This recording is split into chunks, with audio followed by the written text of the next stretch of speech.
এই মহান অনুষ্ঠানটি যি মহানুভৱ চিন্তাধাৰাৰে কৰা হৈছে ইয়াৰ কাৰণনো কি অলপমান কওকচোনটো।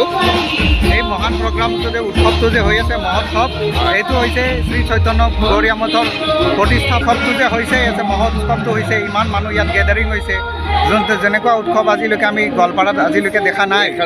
ইমান মানুহ হৈছে আৰু ইমান ভব্যভাৱে হৈছে। এইটো হৈছে আমাৰ যে গোৱালপাৰাৰ যোনে ল'ৰা আছিলে শ্ৰী শ্ৰী ভক্তি বল্লভ তীৰ্থ গোস্বামী মহাৰাজ, তেওঁৰ এইটো বৈভৱ, তেওঁৰ মানে এইটো তেওঁৰ এটা কি বুলি কয় প্ৰকাশ।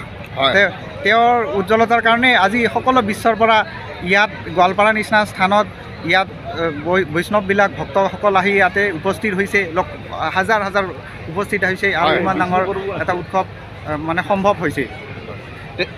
হৰে কৃষ্ণ। গোস্বামী মহাৰাজ যিহেতু অসমৰ গোৱালপাৰা জিলাত জন্মগ্ৰহণ কৰা আৰু ইয়াতে পঢ়া শুনা কৰি তেওঁ ডাঙৰ দীঘল হোৱা, সেই গতিকে তেওঁ অসমৰ জাতীয় পৰম্পৰা জাপিৰে সৈতে তেওঁক সজাই পৰাই ৰখা ইয়াত দেখিবলৈ পাইছোঁহি। একেধৰণে এই দেশৰ বিভিন্ন দেশৰ পৰা অহা ভকত বৈষ্ণৱ সকলৰ এই যি কৃষ্ণ কবচ, হৰে কৃষ্ণ কবচৰ মোনা বা বেগ ইয়াতে সুন্দৰভাৱে সজাই পৰাই ৰখা দেখিছোঁহি।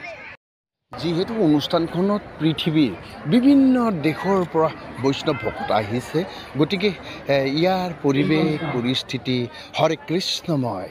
হিয়াৰ ডিয়াৰ এভৰি হোৱেৰ হৰে কৃষ্ণ।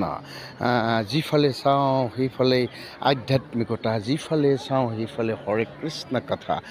আচলতে পৰিৱেশটো এক গভীৰ আধ্যাত্মিকতাৰ মাজত সোমাই পৰা পৰিৱেশ আমি দৃশ্যাৱলী দেখিছোঁ।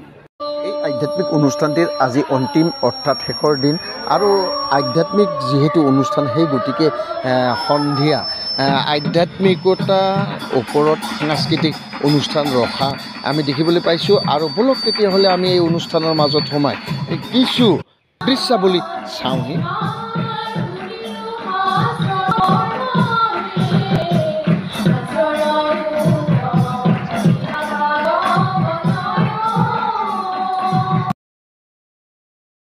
এইটো সভাগৃহ হয় আৰু এই সভাগৃহৰ ভিতৰতে পৃথিৱীৰ বিভিন্ন বৈষ্ণৱ আহি একত্ৰিত হৈছে আৰু ইয়াত পৰমাত্মা হৰে কৃষ্ণ সভাখনি অনুষ্ঠিত হোৱা আমি দেখিবলৈ পাই।